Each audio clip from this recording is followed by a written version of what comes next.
Welcome to the podcast, Let the Prophet Speak. Today we will continue our study of the book of Judges with chapter 12. After we read of the tragic and horrifying incident of Yiftach's vow and the sacrifice of his daughter, we now learn of the descent into chaos that ensued after and the remainder of Yiftach's rule as the shofet, as the judge. It begins with a story that sounds very familiar from a few chapters ago when we discussed what happened after Gideon's victory um, over the Midianites. So Gideon was confronted by the people of Ephraim. Why didn't you have us join? Why didn't you call us in on the battle so that we could participate? And if you recall back then, Gideon was able to talk them up. He was able to say, "Oh no, you helped out when we needed to," and he humbled himself, and he was able to sweet talk them into not getting into a fight. However, when something very similar we're about to read happened with Yiftach, his reaction was very, very different from Gideon's, further demonstrating the continued decline of the quality of the leadership of the people of Israel. So Vayitzoek ish Ephraim. So remember, Gideon was just victorious over the the Ammonites this time. The people, the men of Ephraim, they mustered up. Vayitzoek has always meant in this book that the people got themselves together, mustered up for war. Vayavor tzafona, and they went northward towards Gilad, where Yiftach lived, and Ephraim, remember, was on the other side of the Yarden, the other side of the Jordan River. They were on the west bank of the Jordan, so they went north and across the Jordan.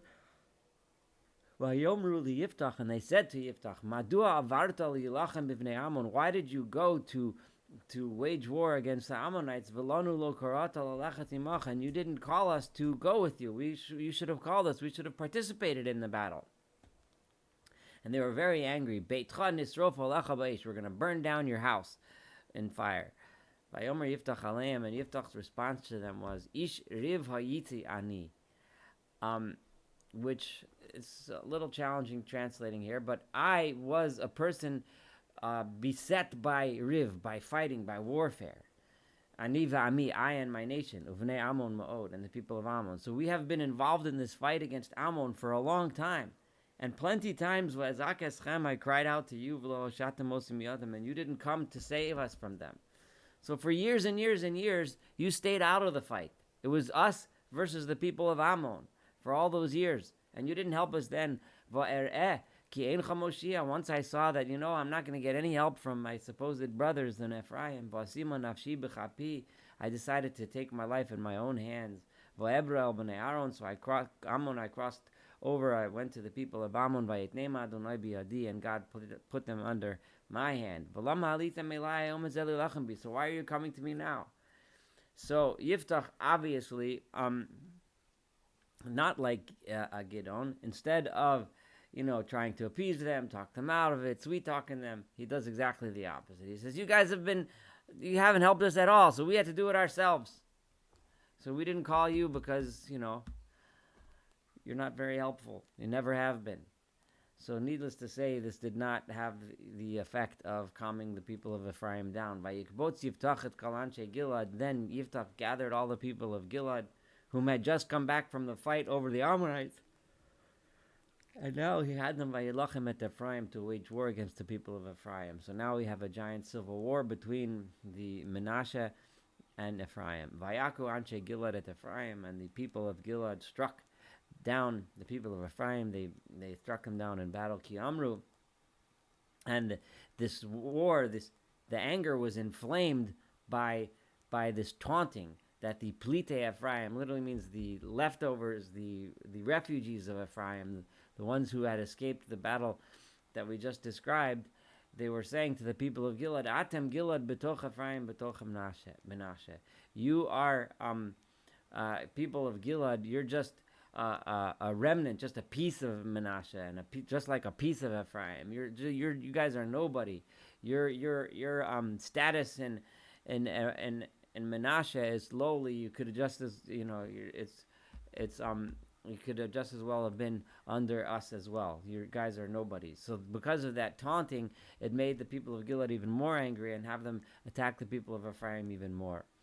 So Vayilko Gilead es Maberotai Ardain leEphraim, and Gilead managed to capture the crossings of the Jordan that the people of Ephraim were using to cross to wage war and attack the Gileadites, the Menashe people, the tribe of Menashe, which lived in Gilead. And when the remnants of Ephraim wanted to cross the river, Vayomer lo anshe Gilad, the people of Gilad would say, Ha Ephrati ata? They would ask him, are you from Ephraim? And Vayomer lo, they would say no, because they knew that the people of Gilad were going to kill them, because they were in this war against the people of Ephraim. So Vayomer lo, they would say to him, Emor na shibolet, say the word shibolet. Now apparently they had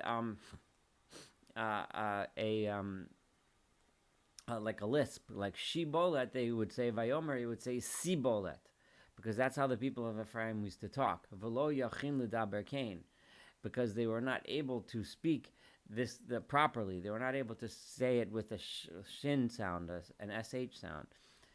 So then they were able to test if he was lying and if he was really from Ephraim. And then vayochazu oto, they would grab him, vayishchatu, and they would slaughter him al mabros hayarnin, at that crossing of the Jordan. Vayipol ba'isime Ephraim, and at that time, from the tribe of Ephraim, were struck down by the people of Gilead, being led by Yiftach arboim ushnayim ela, 42,000 people. So this is obviously another very awful episode, and we see where Yiftach has led. Yiftach, who, number one, it started, we pointed out that the verses made clear his arrogance. The verses made clear his complete lack of understanding as to what it means to serve God as opposed to any other God. The vow that he made, and now the descent into civil war and mass slaughter of them against their brethren in a different tribe. Vayishbot Yiftach es Yisrael sheishanim, and Yiftach remained the judge for the people of Israel for 6 years.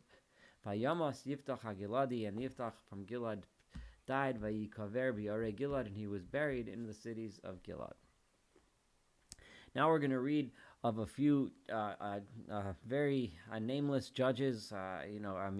People that we know virtually nothing about, and again, we get even further the sense of the quality of leadership deteriorating more and more. Vayishbot acharov et Yisrael Ivtzon mi Beit Lachem. Then Ivtzon of Beit Lechem then became the judge afterwards. Vayhilo shloshim banim, he had 30 sons, ushloshim banos, and 30 daughters. Shilach hachutza, and those daughters, they married outside of his clan, outside of his group, outside of his shevet.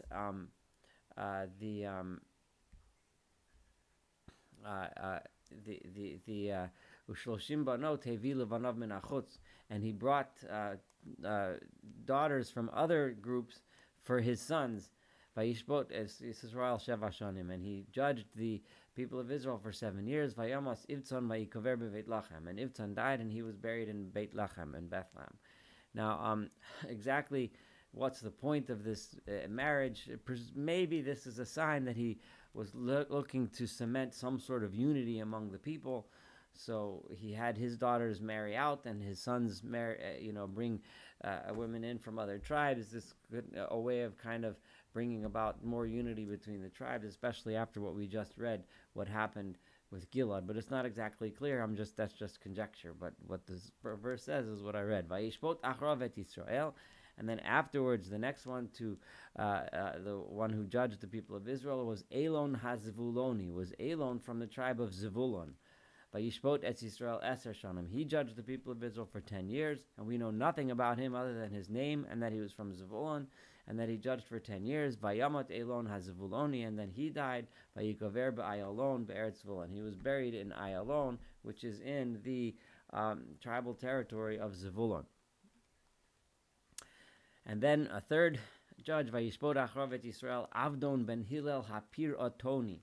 This is Avdon, the son of Hillel Hapir Otoni. Hillel is an interesting name. We find it here in Tanakh. It's a name that in in Talmudic times became much more popular, but here we have it in the times of the prophets.